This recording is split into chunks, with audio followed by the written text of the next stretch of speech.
Carl Faubert, private detective, had just traveled thousands of kilometers from Montreal to reach this remote, middle-of-nowhere area situated near the far northern Lake Atamipek.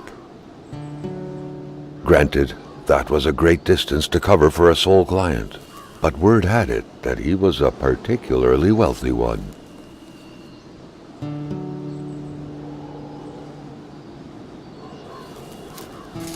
Carl, like many of his contemporaries, felt like he had more trouble breathing when he wasn't smoking. Cigarette was his own personal breathing assistant.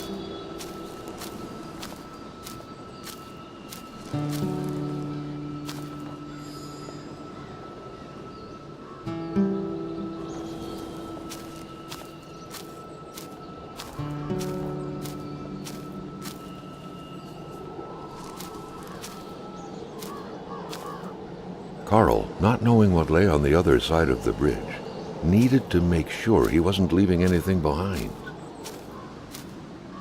Carl had to drive a bit further north in order to meet with wealthy industrialist William Hamilton. William Hamilton was a prosperous owner who had acquired various businesses, as well as metal mines in this northern region.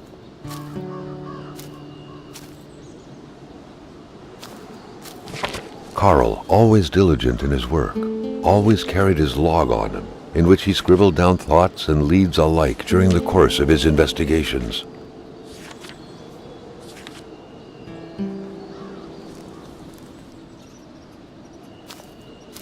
The Polaroid, Carl's long-standing and faithful ally, had seen its share of husbands caught red-handed cheating. There's always something out there waiting to be snapped away, even when removed from civilization.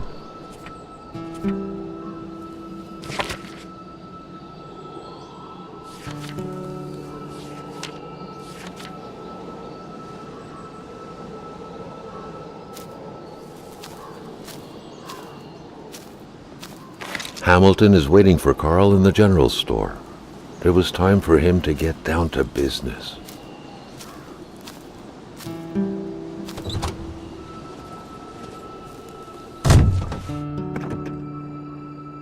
William Hamilton enjoyed a lavish country house built in the very heart of the northern forests, not too far from here.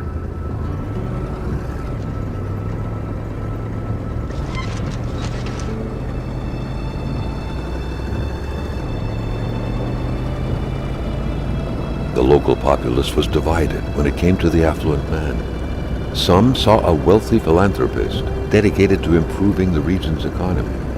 Others, an aging Englishman who would do anything to further his fortune, and these ones hated him enough to go on about scheming against him.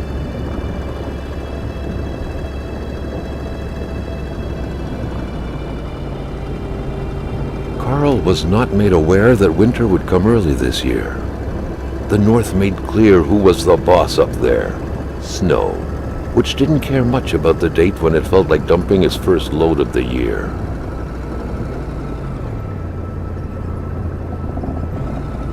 Hamilton had recently acquired a few local businesses, but the last straw was the reopening of a mine, which gave rise to a wave of protests and threats from the Cree people.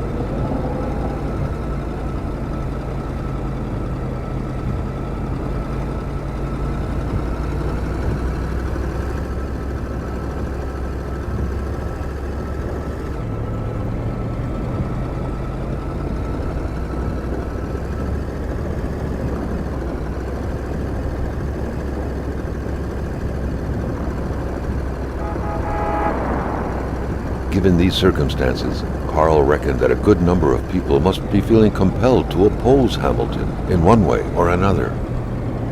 So far, only the industrialist's house had been a target, but soon enough, Carl thought, the target would become the man himself.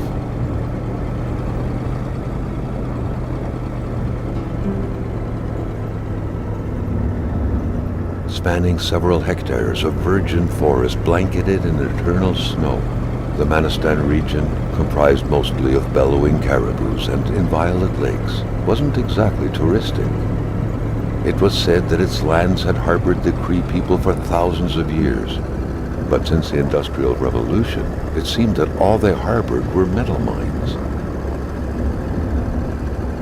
Very few souls claimed the territory surrounding Lake Atamipe. It could barely be called a village, an enclave, or a settlement perhaps.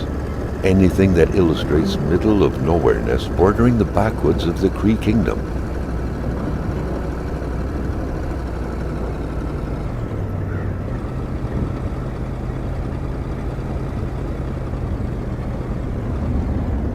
Since 1941, the general store provided the populace with various goods that couldn't be plucked from nature itself.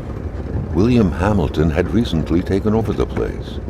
In fact, the whole region was now his.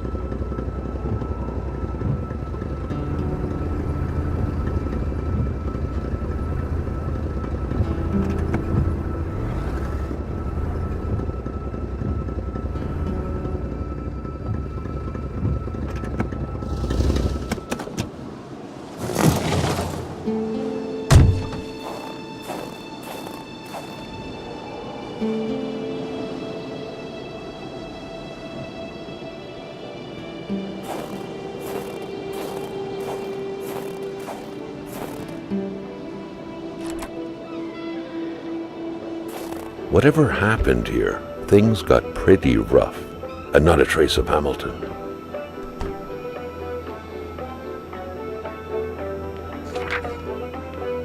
Gilles Lachance, Carl recollected, was the general store's manager. Should Hamilton not be available, he was the man to talk to. Or what if Hamilton had moved up his appointment with his physician? You don't leave ammunition out in the open like this.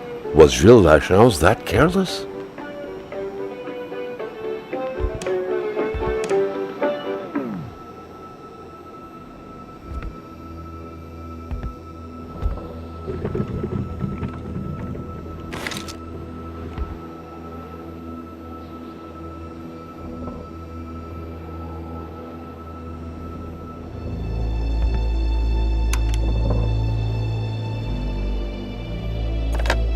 The snowstorm pummeled everything in its path.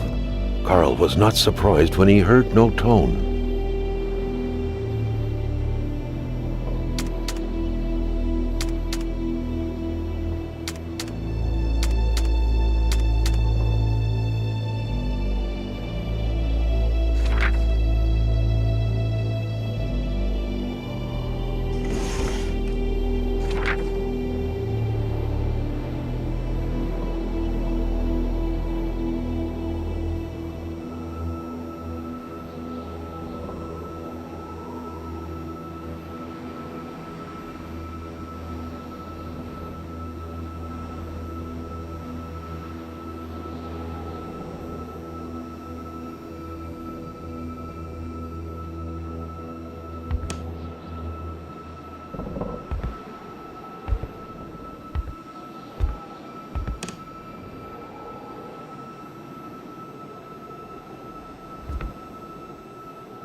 Amateur hunters showing some pride at having killed a nice pelted beast.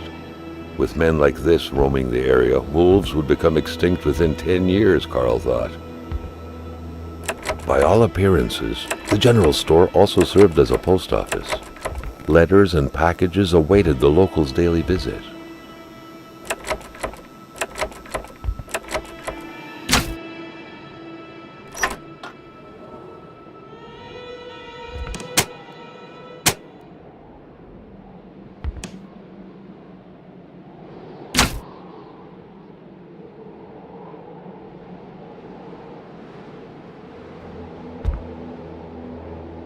Carl was used to strange phenomena, but a chunk of ice like this, as if an iceberg came out of the ground, that was a first.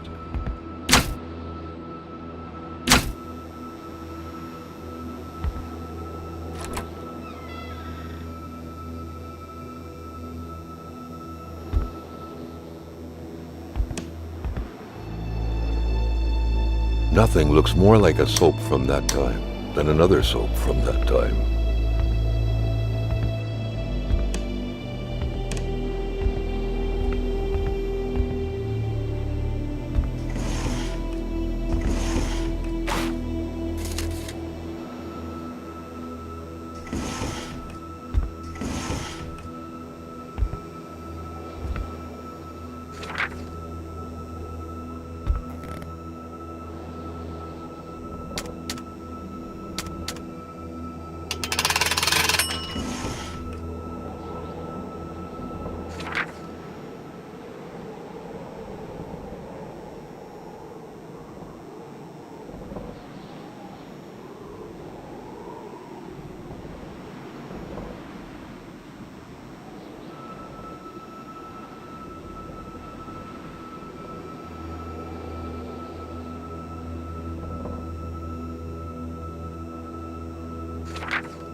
Carl proudly remembered an essential fact of his Survival 101 class in the Army. Wolves won't approach crowded areas. Or was it about bears?